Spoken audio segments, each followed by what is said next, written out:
하나님 우리에게 주신 말씀 에스겔 47장 8절 말씀입니다. 우리 한 절 말씀 우리 다 같이 한 목소리로 우리 크게 봉독하도록 하겠습니다. 에스겔서 47장 8절 말씀 우리 다 같이 봉독하겠습니다. 그가 내게 이르시되 이 물이 동쪽으로 향하여 흘러 아라바로 내려가서 바다에 이르시니 이 흘러 내리는 물로 그 바다의 물이 되살아나리라. 아멘. 이제 자리에 앉으셔도 좋겠습니다. 제가 어디 이렇게 많이 가지는 않는데 가서 이렇게 강사라고 소개를 해주시는데 너무 말도 안 되는 얘기로 소개를 해주시면 제가 되게 민망하거든요. 오늘 약간 그런 날인 것 같습니다. 그래도 잘 얘기해 주셔서 너무 감사하고 제가 우리 교회 온 지 한 6년 됐어요. 우리 교회 온 지 이제 6년 됐는데 이렇게 여러분들이 주일날 이 시간에 여러분들과 함께 말씀을 나누는 거는 처음인 것 같습니다. 그래서 저 되게 떨리는 마음으로 또 안고 또 기대하는 마음을 안고 또 이 자리에 왔습니다. 아까 이제 우리 구세영 목사님 말씀해 주셨지만 최근에 이제 제가 지난주에 이제 다녀왔는데 어디에 왔냐면 인도에 있는 푸네라는 도시가 있습니다. 굉장히 지금 발전되어져 가고 있는 도시 중에 하나이고요. 그래서 그 인도가 되게 넓은 땅을 갖고 있지만 거기에 서쪽, 중서쪽에 있는 그 뭄바이 근처에 있는 또 하나의 도시가 있는데 그게 바로 푸네입니다. 이번에 이제 푸네에 가서 일주일 동안 여러 사역들을 젊은이 2부 우리 지체들과 함께 팀을 이루어서 사역을 진행하고 왔어요. 거기서 이제 많은 청년들을 또 사람들을 좀 만날 수 있는 기회가 이번에는 있었습니다. 특별히 그곳에 이제 인도에서 태어나고 인도에서 자랐는데 지금 예수님을 만나게 돼서 예수님을 믿게 되고 또 그냥 그대로 사는 것이 아니라 또 인도에 있는 여러 사람들을 섬기고 또 사역을 진행하는 그 사역자들을 좀 많이 만날 수 있는 기회가 있었습니다. 그래서 그들을 만나서 이야기를 듣고 이야기를 나누고 서로를 위해서 기도해주고 이런 시간들이 있었는데요. 그들의 삶의 이야기들을 뭐 자세하게 듣지는 못했지만 여러 이야기들을 듣는데 제가 처음에 들었던 질문들이 있었어요. 뭐냐면 정말 말도 안 되는 상황이 그들의 삶 가운데 펼쳐졌었더라고요. 제가 딱 두 분만 오늘 좀 소개해주고 싶은데 한 자매님 있었습니다. 한 자매님은 이 자매님은 인도에서 드물게 기독교 가정에서 다 부모님이 신앙생활 하고 있는 그런 가정에서 태어나서 쭉 자라고 있었는데 이들이 어디에 살고 있었냐면 오리사주라고 여러분 혹시 들어보신 적 있는지 모르겠는데 동쪽으로 가면 완전 반대쪽으로 가면 오리사주가 있습니다. 인도에 그 오리사주 지역에서 살고 있었는데 자기가 어린 시절에 그 오리사주 안에 기독교인들을 향한 박해가 있었어요. 인도 안에서 기독교인들을 향한 박해가 있어서 어느 날 자기는 집에서 자고 있는데 집이 불탄 거예요. 집이 불타기 시작한 겁니다. 다른 사람들이 와서 그 기독교인들이 모여 있는 그 마을에 있는 모든 집들을 불태우고 그 다음에 불이 집에 타니까 나오는 사람들을 잡아서 죽이는 일들을 그 박해가 갑자기 자기 어린 시절에 있었던 거예요. 그래가지고 그 박해 때 자기 가족들이 다 죽었어요. 다 순교했죠. 그리고 자기만 혼자 어떻게 해가지고 도망 나온 거예요.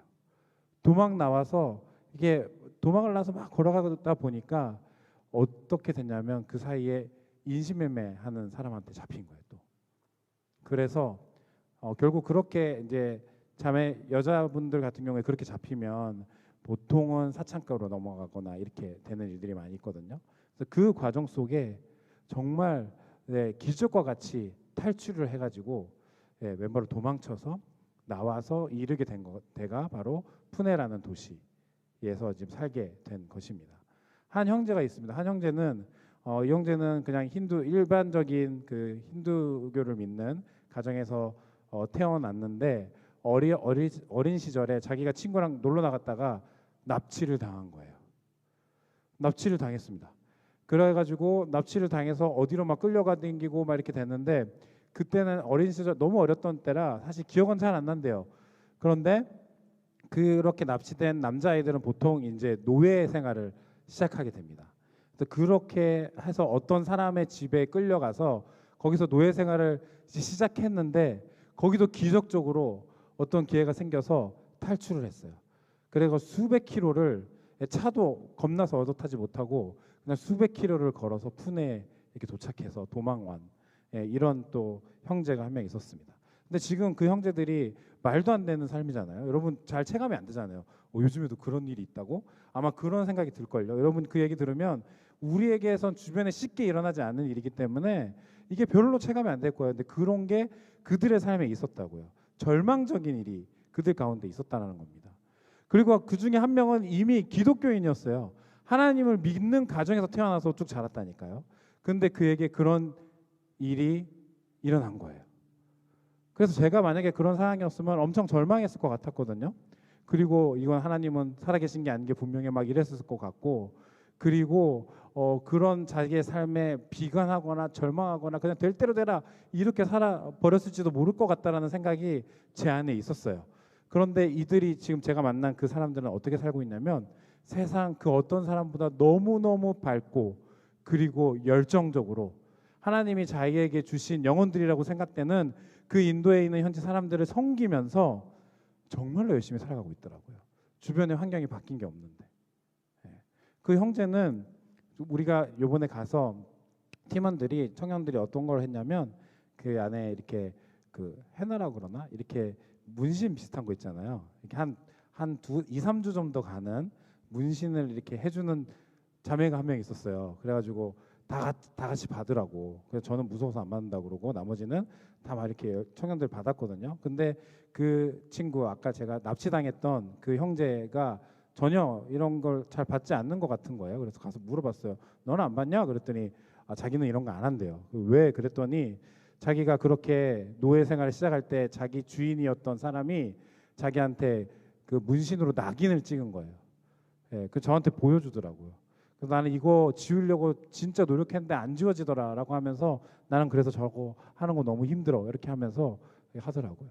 그러니까 그런 말도 안 되는 삶을 살아서 지금 눈앞에 있는 거예요. 근데 세상 해맑게 이렇게 웃고 있어요. 그리고 둘이 결국은 그렇게 사역하다가 만나가지고 지금 결혼해서 신혼생활을 아주 이렇게 즐기고 있거든요. 그렇게 누리면서 그렇게 살아가고 있는 두 사람을 만났습니다. 제 안속에 질문이 있었어요. 도대체 무엇이 이들을 이렇게 살게 만들었을까? 그냥 절망하고 아니면 될 대로 되라 삶을 놔버려도 충분히 이유가 있을 만한 상황이거든요.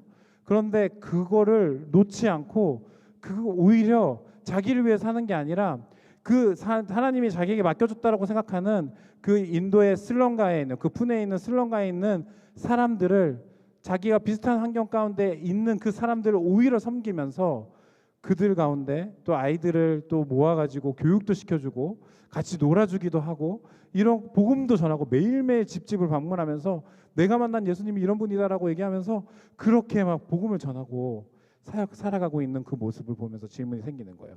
도대체 뭐가 이들을 이렇게 만들었을까? 뭐가 이들을 이렇게 살게 만들었을까? 라는 생각이 들었습니다.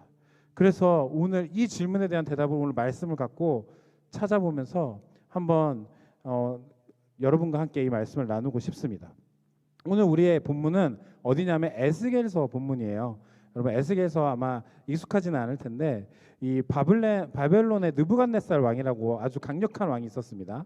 이 왕이 남유다, 북이스라엘, 남유다, 이스라엘이 이렇게 둘로 나눠져 있었는데 북이스라엘은 이미 그 전에 멸망했고 남유다 땅에 남아 있었어요. 그런데 이 바벨론의 느부갓네살 왕이 이 남유다 땅을 침공해가지고 그래서 유다 땅을 멸망시키는 그런 아주 강력한 왕이었습니다.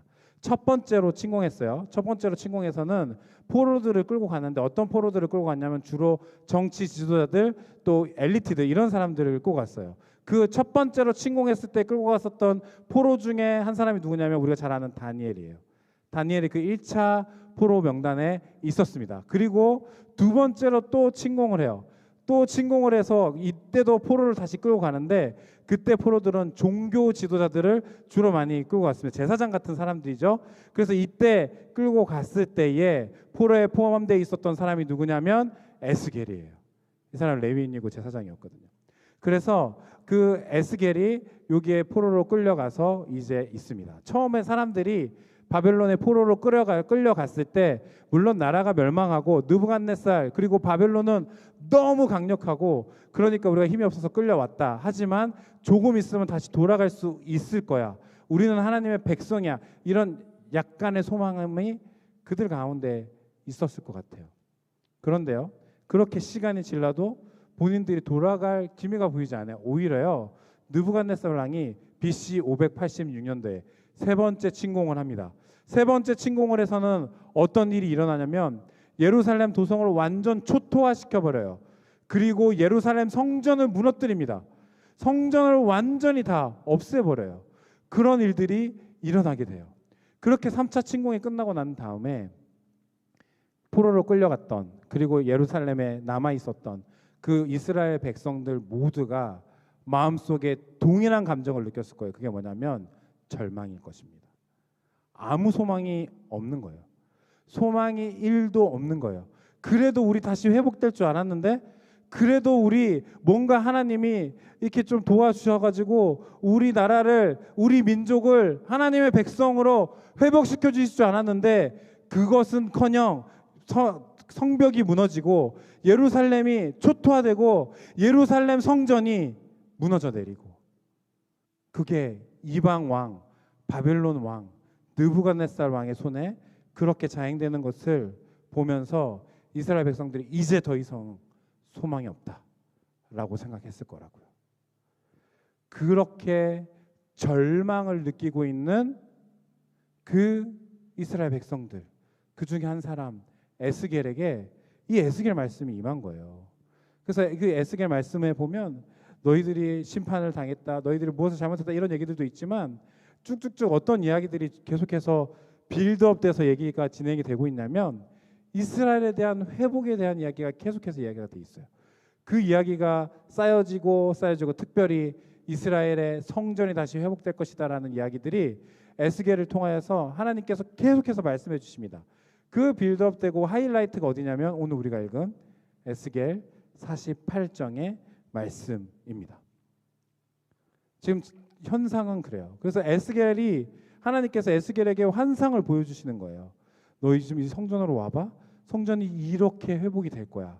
그리고 그 회복된 성전에서 물이 흘러나와. 그리고 그 물이 흘러나서 처음에 측량을 하니까 발목에 와. 그리고 다시 측량을 하니까 무릎에 오고, 그리고 다시 측량하니까 허리까지 와요. 그리고 나서 다시 측량하니까 능히 건널 수 없는 큰 강이 됩니다. 근데 그냥 강이 아니라 이 강물이 닿는 곳마다 회복이 일어나는 거예요.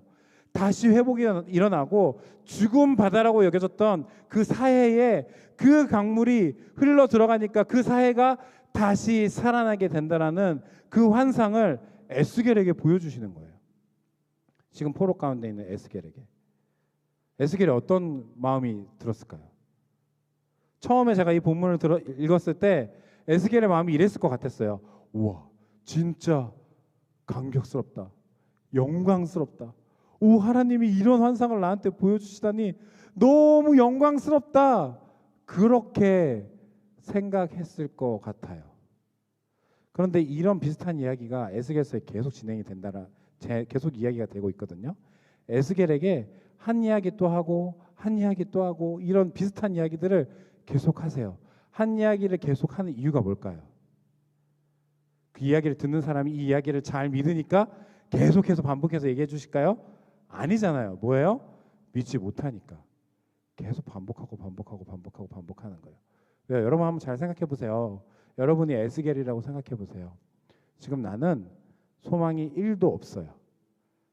갖고 있는 모든 것 다 잃어버렸어요. 그리고 나라도 망했어요. 하나님의 백성, 옛날에는 하나님 그 나라에 전쟁이 일어나면 그 나라의 신이 싸우는 거랑 똑같은 거였어요.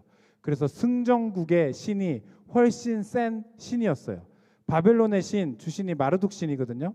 그 다음에 이스라엘의 주신이 누구예요? 하나님이잖아요. 마르둑 신과 하나님이 싸웠어요. 그래서 누가 이긴 거예요? 마르둑 신이 이긴 거예요. 그때 당시에 세계관에선 그래요. 하나님도 죽어 계시는구나, 이렇게 생각할 수밖에 없다고요.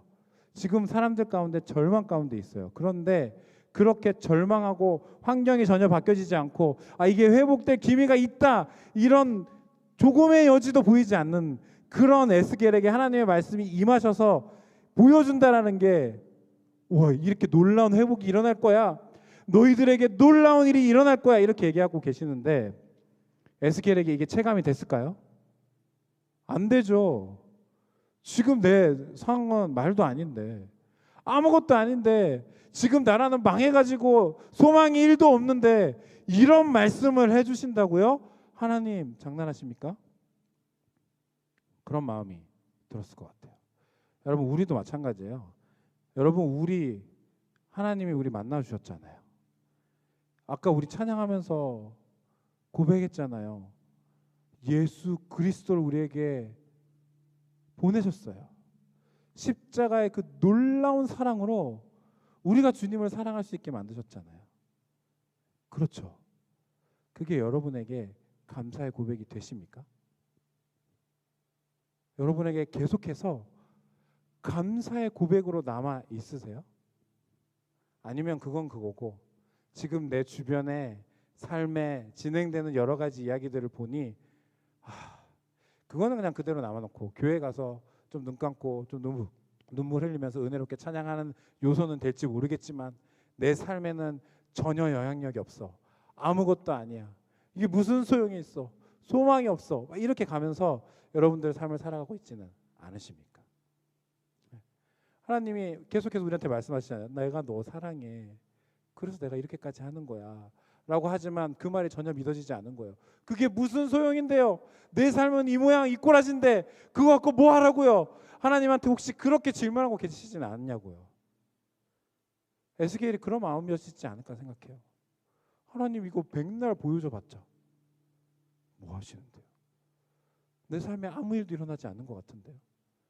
주님 나한테 백날 사랑한다고 또 사랑한다고 말씀해 주시는데 왜 내 삶은 아직도 이 모양 이 꼴이에요? 왜 나는 이렇게 살아야 해요? 계속해서 그렇게 질문을 갖고 계시지는 않습니까? 주님의 그 이야기가 들릴 때마다 이게 내 삶에 아무 소용이 없어, 그렇게 얘기하시는 분은 혹시 없으세요? 그런 마음 갖고 계신 분 없으세요? 제가 그런 마음을 갖고 있었어요, 여러분. 저 목사고 하나님 위해서 살겠다고 제 인생을 나름 던진 거 아니겠습니까? 제가 목사를 안 한다고 이거보다 훨씬 더 윤택한 삶을 살았을 거라고는 생각하지 않습니다. 그럼에도 불구하고 어쨌든 제 삶을 던졌잖아요. 그래도 저도 똑같이 여러분, 삶을 살아가면 당면하게 되는 문제들이 있어요. 조금만, 그래도 좀 사역하면서 사는데 하나님 이 정도는, 하나님 저 사랑하신다면서요, 이 정도는. 그게 잘 안 될 때가 있다고요. 그런데 말씀을 보면 맨날 이런 말씀이에요.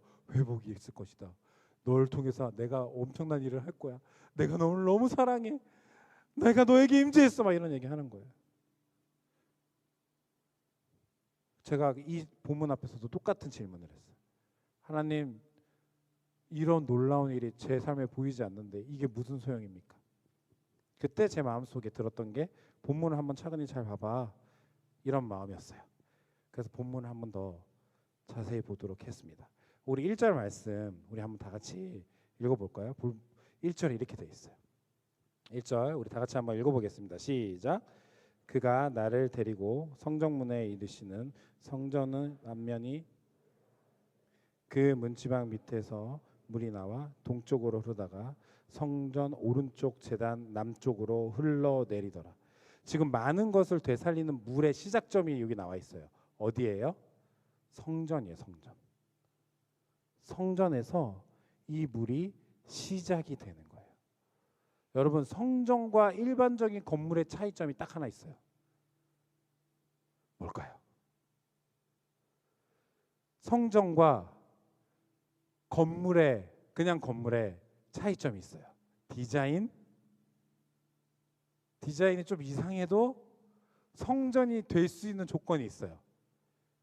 디자인이 아무리 그럴듯해 보여도 이 조건을 채우지 못하면 성전이 될 수 없어요. 성전이 되는 것과 되지 않는 그 건물의 차이가 뭘까요? 거기에 누구의 임재가 있어야 돼요? 하나님의 임재가 있어야 돼요. 하나님이 거기에 임재하시면 성전이 돼요. 거기가 어느 공간이든 상관없어요.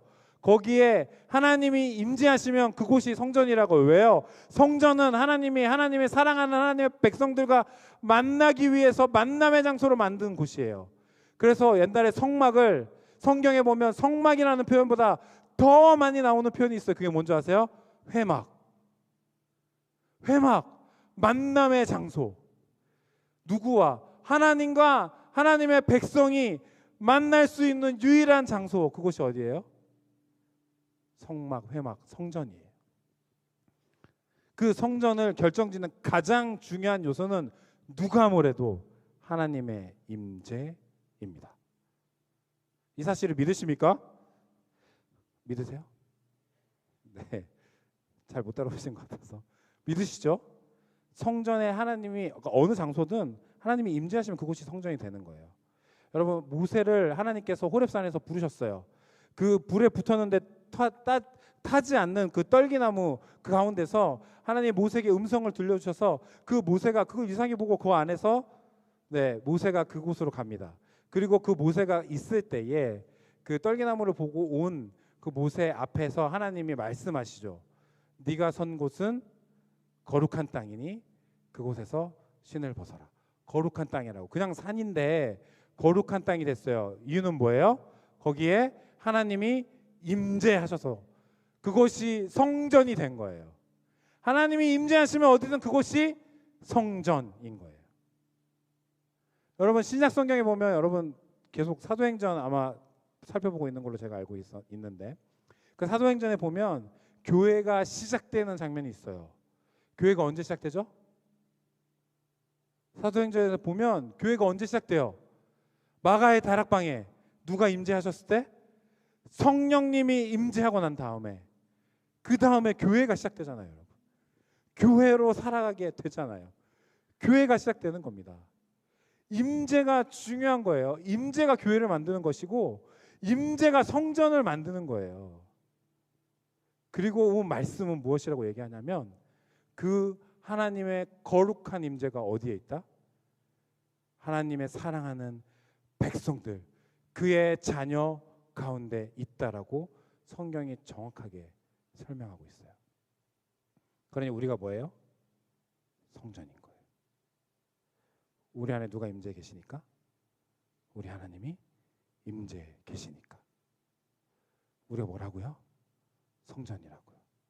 옆에 있는 분들에게 한번 고백해 보시겠습니다. 당신이 성전입니다. 네, 당신이 성전입니다. 네, 별로 안 믿는 것 같아요. 네, 우리가 성전입니다. 그러면 오늘 말씀으로 다시 돌아가면 오늘 우리 성전이 우리로부터 온 땅을 회복시키는 그 생수가 물이 시작이 되는 거예요. 이걸 지금 보여주시는 거예요. 에스겔에게 네가 성전이야. 너에게 내가 임재할 거야. 거기서부터 온 땅을 살리는 물이 시작될 거야. 여러분, 이 자리에 앉아 계신 저와 여러분에게 우리 주님이 임재하셨어요. 만나 주셨다고요. 우리와 함께하고 계신다고요. 그러므로 말미암아 우리가 무엇을 하든 하지 않던 상관없이 우리가 존재하는 그곳에 이 물은 시작되는 거예요. 우리로부터 우리도 모르는 사이에 뭐가 나간다고요? 온 세상을 회복시키는 생수가 시작된다고요. 여러분, 한 사람 한 사람이 다 뭐예요? 그 생수의 근원입니다. 우리에게 하나님이 임재해 계시기 때문에, 우리는 교회이기 때문에, 우리는 성전이기 때문에 우리를 통하여서 그 생수가 흘러나가는 거예요. 그런데 문제가 하나 있어요. 우리 1절과 2절 다시 한번 읽어볼게요. 1절과 2절을 우리 다시 한번 읽어보겠습니다. 1절 다시 한번 읽어보겠습니다. 시작. 그가 나를 데리고 성정문에 이르시는 성전의 앞면이 동쪽을 향하였는데 그 문지방 밑에서 물이 나와 동쪽으로 흐르다가 성전 오른쪽 제단 남쪽으로 흘러내리더라. 자, 1절 잠깐 보여주실래요? 여기에 보면 제가 좀 보면 좋은 표현이 하나 있어요. 뭐냐면 문지방 밑에서 물이 나온다는 거예요. 문지방의 밑에서 물이 나온다라는 거예요. 그 다음에 2절도 한번 볼게요. 2절 다 같이 한번 읽어보겠습니다. 시작. 그가 또 나를 데리고 북문으로 나가서 바깥길로 꺾여 동쪽을 향한 바깥문에 이르시기로 본즉 물이 그 오른쪽에서 스며 나오더라. 네, 여기서 좀 보고 싶은 표현 하나 뭐냐면 스며 나오는 거예요. 문지방 밑에서 물이 졸졸졸 나오고 있고요. 물이 스며 나와요. 이거를 통해서 알 수 있는 물의 양이 어느 정도인지 알 수 있습니다. 물의 양이 많습니까? 적습니까? 문지방 밑에서 졸졸졸 나와요. 그리고 오른쪽에서 스며 나와요. 자, 물의 양이 많아요? 적어요? 적어요. 그래서 우리가 잘 모르는 거예요. 지금 나에게서 생수가 흘러나가는데 그게 온 땅을 회복시킬 수 있을 만한 것인데 이게 양이 적어요. 그러면 이게 양이 불어나는 게 빨리 보이면 좋겠는데 그러느냐? 그렇지 않습니다. 3절 다 같이 한번 읽어보겠습니다. 시작. 그 사람이 손에 줄을 잡고 동쪽으로 나아가며 천척을 측량한 후에 내게 그 물을 건너게 하시니 물이 발목에 오르더니. 지금 계속해서 하나님이 물을 측량하게 하시거든요. 깊이를 측량하게 하세요. 처음에는 발목, 그 다음에는 무릎, 그 다음에 허리, 그 다음에 큰 강이 되거든요. 이 단계를 가는데 항상 조건이 있어요. 뭐냐면 얼마를 측량해야 돼요? 천척. 이거는 충분히 시간이 흘러가야 되는 거예요. 충분히 측량해야 되는 거예요. 천척은 천이라는 숫자는 충분히 긴 그런 숫자예요. 히브리인들의 유대인들의 숫자 개념 속에서 충만한 숫자입니다. 천이라는 숫자가 나오면 아, 긴 거구나. 이게 다 될 때까지 한참 기다려야 되는 거구나. 이거예요. 천척을 측량하라는 이야기는 충분한 시간이 흘러가야 되는 거예요. 그때까지는 물이 쫄쫄쫄쫄 나가는 거예요. 우리 안 보여요. 그거를 바로 하나님의 에스겔에게 보여주시는 거예요. 그래, 너희 지금 소망이 없지. 이거 아무 소용 없는 것 같지. 내가 너희에게 임재해도 내가 너희를 만나주고 내가 밤낮 너를 사랑한다 사랑한다 이야기하고 너를 통해서 위대한 일을 이룰 거야 이야기해도 네 삶에는 아무 일 없는 것 같지. 아무것도 아닌 것 같지. 우리도 그렇게 느끼잖아요. 이게 무슨 소용이냐고. 당장 내 앞길 하나 어떻게 안 되는데, 내 진로의 문제 하나 어떻게 해결이 안 되는데, 당장 기말고사 중간고사 시험도 해결이 안 되는데, 그런데 이게 무슨 소용이냐고요. 왜요? 물이 쫄쫄쫄 나가는 것 같으니까. 그리고 그렇게 천천히 지나가야 하니까. 이 말씀을 통해서 그래서 하나님 말씀하시는 거예요. 제발 믿어줘라. 이게 너희를 통해서 나가는 이 물이 쫄쫄쫄쫄 흘러나가는 스며나가는 정말 작은 물일 것 같지만 천척을 측량하면 온 세상을 회복시키는 물이 되어 있을 거야. 내가 반드시 그 일을 이룰 거야. 제발 믿어줘. 지금 그렇게 얘기하고 계시는 것 같았어요. 에스겔도 아마 눈을 말똥말똥 뜨고 하나님 뭐라고요? 이게 말이 됩니까? 지금 이스라엘 백성들 저희 다 지금 포로로 끌려와 있다니까요? 이게 뭐 이런 일이 일어난다고요? 그런 마음을 가졌을 에스겔에게 말씀하시는 거예요. 제발 믿어달라고. 제가 딱 한 가지 장면이 떠올랐어요. 여러분 우리 MT 하거나 이런 거 하면 꼭 밤새서 하는 게임이 하나 있지 않습니까?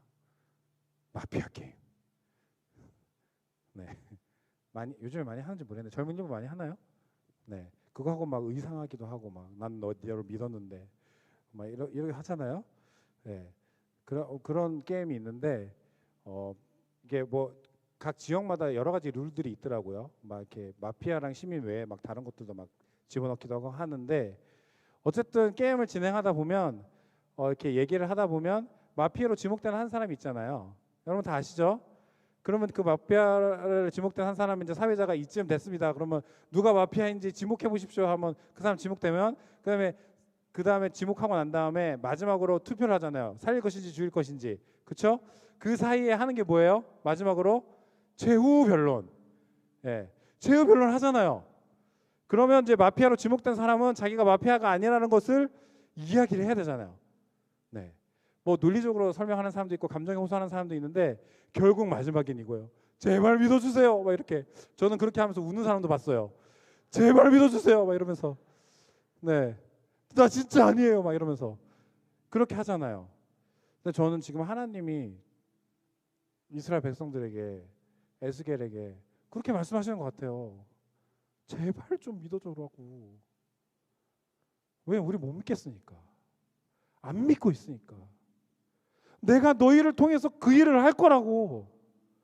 너희를 통해서 시작된 그 생수의 물이 온 세상을, 온 열방을 회복시킬 거라고.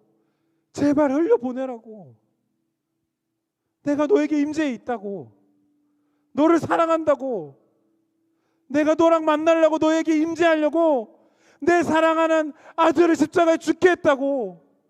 내가 이렇게까지 너희를 사랑하는데 왜 안 믿어? 이렇게 얘기하시는 거예요. 안 보일 수 있어요, 여러분. 안 보일 수 있어요. 그래서 여러분 믿잖아요. 예수님이 나 살리려고 어떻게 하셨는지 믿잖아요. 그분이 나 어떻게 사랑하시는지 믿잖아요. 그래서 이 자리에 앉아 있는 거 아니에요? 여러분 다 예수님 만난 기억 있지 않아요? 물론 없으신 분도 있겠지만 있잖아요. 여러분 예수님 만나주셨기 때문에 이 자리에 앉아 있는 거예요. 지금 여러분 마음속에 예수님을 믿는 사람도 있고 그렇지 않은 사람도 있을 수 있어요. 다 예수님 여러분 만나주셨기 때문에 이 자리에 있는 거예요. 그럼 믿으셔야죠. 여러분으로부터 생수의 강물이 시작됩니다. 믿으시기 바랍니다. 지금 제 삶 말도 안 되는데요? 아니요.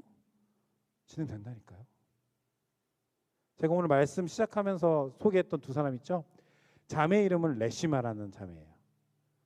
그리고 형제 이름은 로힛입니다. 둘이 결혼했어요. 레시마라는 자매와 이 로힛 이 두 사람이 그렇게 푸네에 와서 처음에 정착한 지역이 어디냐면 스리랑카였어요. 스리랑카에서 정착을 했는데 거기서 예수원도 한국말로 하면 예수원도 아니고 외국말로 하면 YM인데 그 YM 그 선교사들을 만난 거예요. 그들을 통해서 돌봄을 받고 동시에 복음을 전해 들었어요. 그리고 이들이 어느 순간인가 그 전한 복음을 통하여서 예수님이 나를 사랑하신다라는 사실을 믿게 됐어요. 주변의 환경이 바뀐 게 없어요. 자기는 여전히 스리랑카에 살고 있어요.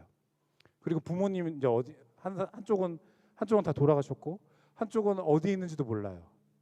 그리고 그 형제는 자기 출생신고가 안 돼 있어가지고 나중에 출생신고를 해서 정확한 자기 나이도 몰라요. 이름도 나중에 정했어요. 출생신고를 늦지막하게 하면서 대충 이 정도쯤 나이 된 것 같다라고 하면서 나이를 그렇게 적어가지고 출생신고를 했어요. 그러니까요. 예, 환경이 변한 게 아무것도 없다고요. 여전히 하루하루 벌어먹고 살기 힘들어요. 근데 이 둘이가 예수님을 만나니까 어떻게 된 줄 아세요? 예수님께 자기의 삶을 드리기 시작한 거예요. 그리고 자기가 만난 그 삶의 장소가 예수님을 만난 장소가 어디냐면 자기가 살고 있는 그 스리랑카인 거예요.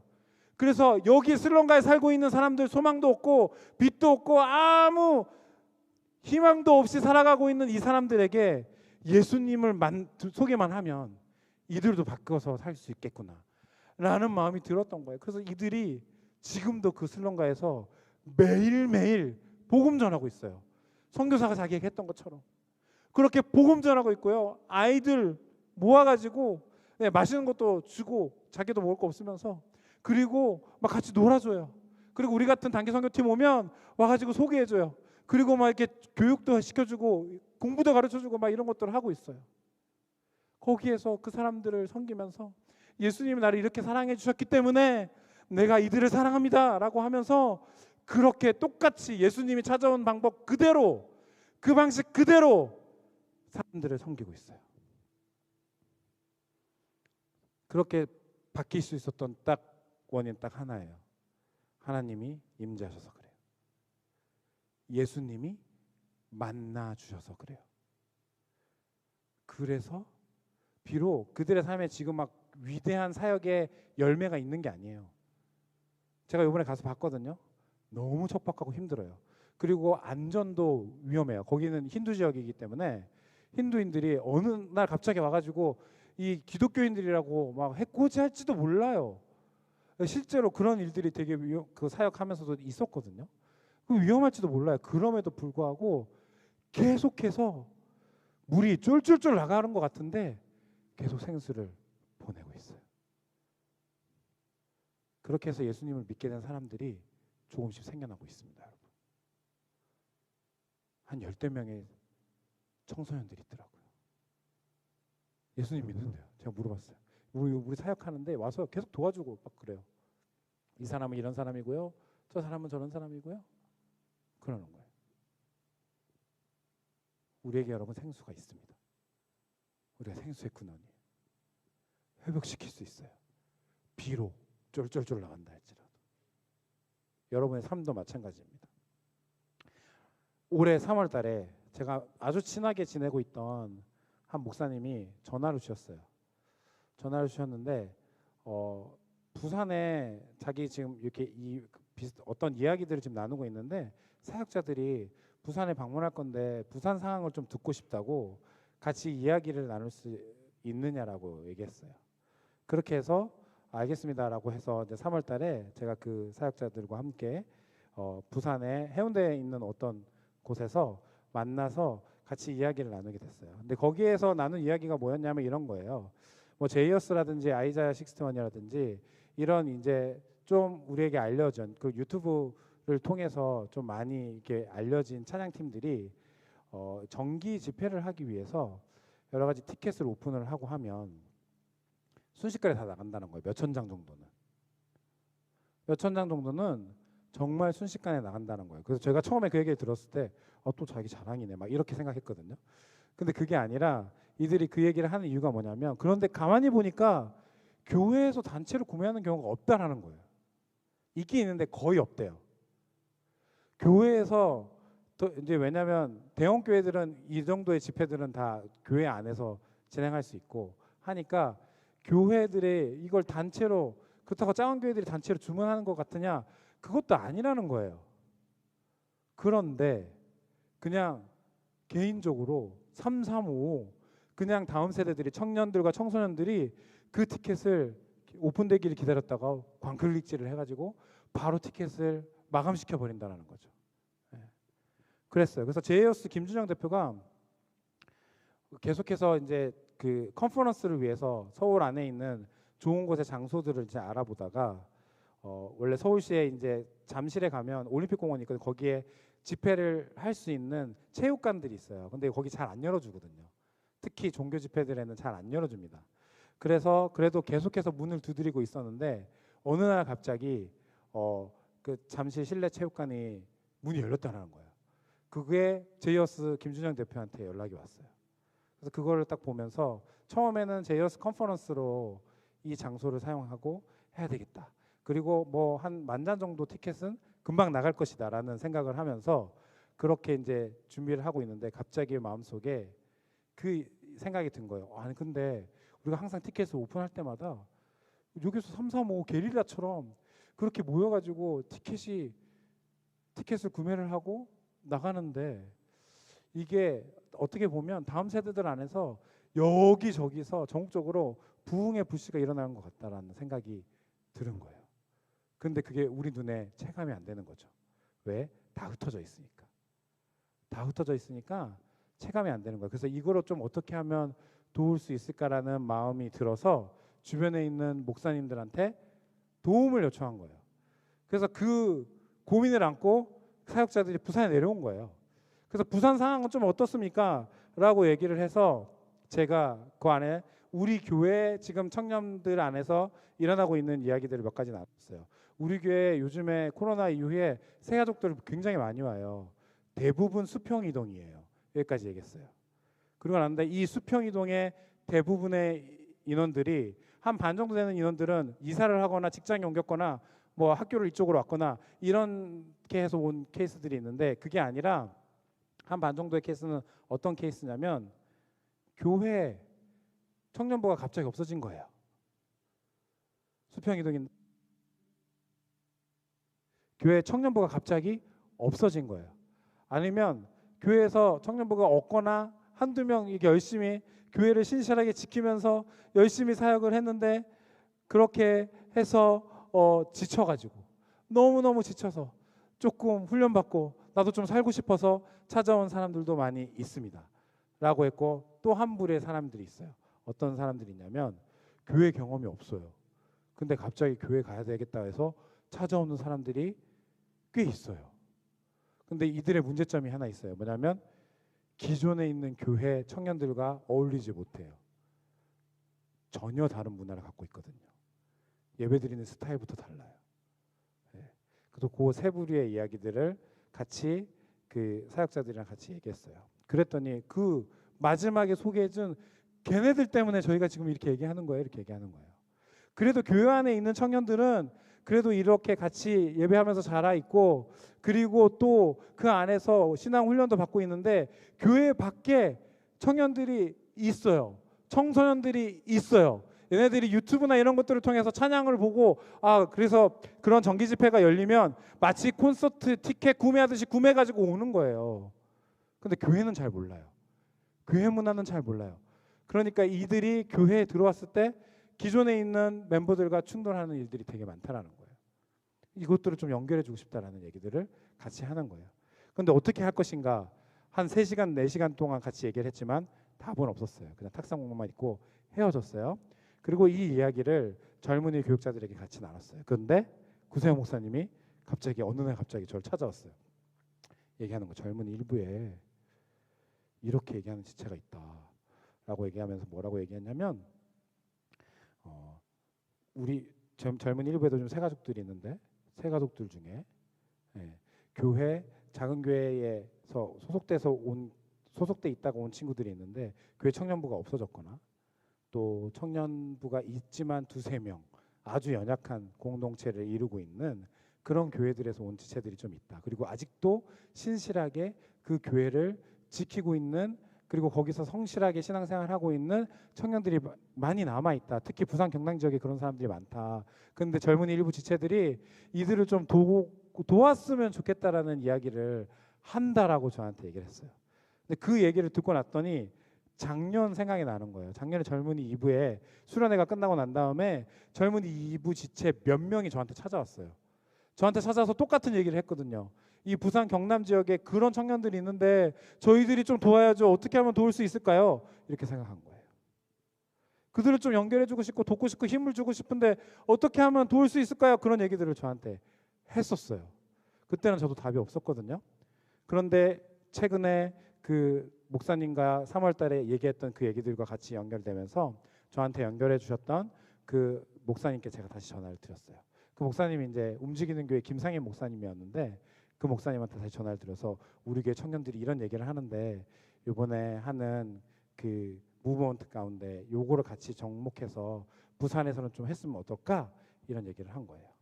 그래서 그게 앞으로 진행이 될 예정입니다. 그래서 9월 12일에 우리 교회에서 명지에서 부산 경남 지역에 있는 그런 작은 교회 청년 공동체 홀로 생활하고 있거나 청년 공동체가 있지만 연약한 공동체 가운데서 신앙생활하고 있는 사람들을 같이 모아서 초청해서 그 안에 힘을 주고 또 연결하고 서로 동역자임을 확인하고 하는 시간들을 각자 작은 물들을 쫄쫄쫄 흘려보내고 있었던 사람들이 이게 이렇게 모일 수 있습니다라는 것을 좀 확인하고 힘을 주고 싶은 시간들이 갖게 될 것입니다. 그게 9월 12일이에요. 그래서 이 일들에 여러분들의 동참도 많이 필요합니다. 스텝으로 지원하는 것도 오늘 광고 나가는데 필요하고 또 뭐 재정도 필요하고 여러 가지 것들이 필요해요. 근데 여러분들의 도움이 필요합니다. 그래서 영상이 하나 준비되어 있는데 영상을 짧은 영상인데 한번 잠깐 보여주시면 좋을 것 같아요.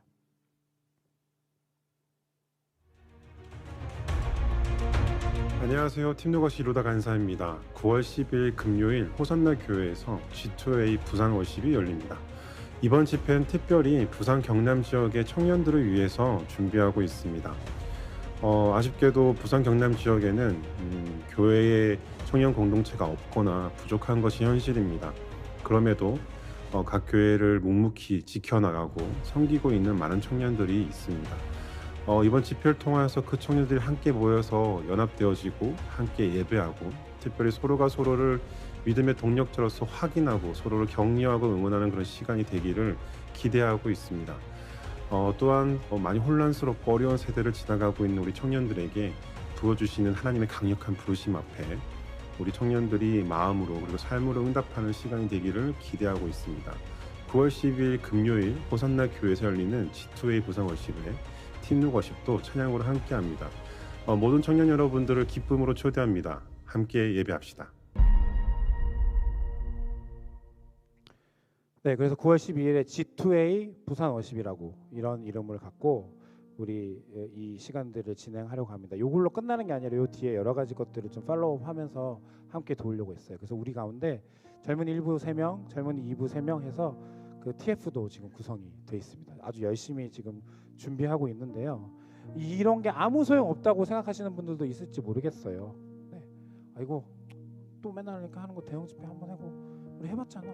아무 소용 없는 거 그게 아니라 여러분 그게 아니라 이거 이 G2A는 지금 각 지역에서 일어나고 있는 조그마한 부흥의 불씨들을 오늘 본문으로 이야기하면 쫄쫄쫄쫄 흘려보내고 있는 것 같은 그 물을 근데 계속 이렇게 물만 쫄쫄쫄 흘러나가는 것 같아가지고 계속 힘 빠져 하고 있는 그들을 모아서 같이 확인시켜 주는 거예요. 천척을 측량하는 작업이 이 G2A의 목적입니다. 각 여러 지역에서 이런 지금 움직임들이 있거든요. 이것들을 서로 모아주고 같이 연결하고 확인하는 시간이 될 거예요.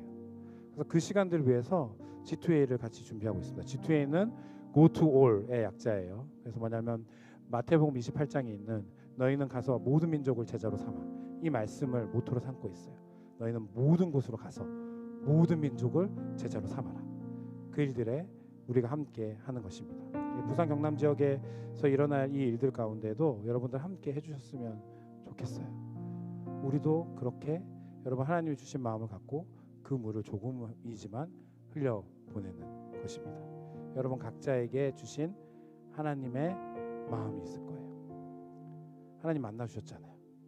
임재해 주셨잖아요. 그래서 그 물이 흘러나가게 하셨는데 여러분 각자에게도 하나님이 주신 어떤 영역이 있을 수 있고 사람들이 있을 수 있어요. 그들에게 여러분 생수를 흘려보내세요. 그게 회복의 생물이 될 것입니다. 예수님을 나를 사랑해 주셨듯이 그것대로 똑같이 서로 사랑하는 거. 그게 부흥이에요, 여러분. 그게 부흥이에요. 작은 물들이 모여가지고 큰 강을 이루는 거. 그게 부흥이라고요. 천척을 측량하는 게 뭔지 아세요? 서로 사랑하는 거예요. 그래서 우리가 오늘 그 주님 앞에 돌아가서 함께 그렇게 나갔으면 좋겠습니다. 우리 시간에 잠깐 말씀을 기억하면서 기도했으면 좋겠어요. 우리 레시마나 로이시 그랬던 것처럼 하나님이 나에게 임재하셨던 그곳에서 비록 졸졸 흐르는 작은 물이라 할지라도 그곳에서 이제 이웃에게 생수의 물을 흘려보내는 거. 우리 칼레오 공동체가 그런 공동체가 됐으면 좋겠고 여러분 한 사람이 다 그런 사람이 되었으면 좋겠어요. 우리가 생수의 근원이에요. 우리에게는 그 회복시킬 수 있는 물이 있어요. 아무 소용없는 것 같다 볼다 할지라도 너무 양이 적어서 그게 모이면 괜찮아요. 같이 모여서 그 물들을 흘려보내는 거. 진짜 부흥을 같이 경험하는 그런 시간이었으면 좋겠습니다. 그래서 오늘 이 시간에 기도할 때에 하나님 저를 만나주셔서 감사하고 저에게 임재해 주셔서 감사합니다. 저도 이 생수를 흘려보내는 사람이 될 수 있도록 도와주시고 역사하여 주시옵소서. 그런 삶을 살아갈 수 있도록 하나님 내 가운데 임재하여 주시옵소서. 이 시간에 다 함께 한 번 더 기도하면서 주님 앞에 나갔으면 좋겠습니다. 다 함께 기도하겠습니다.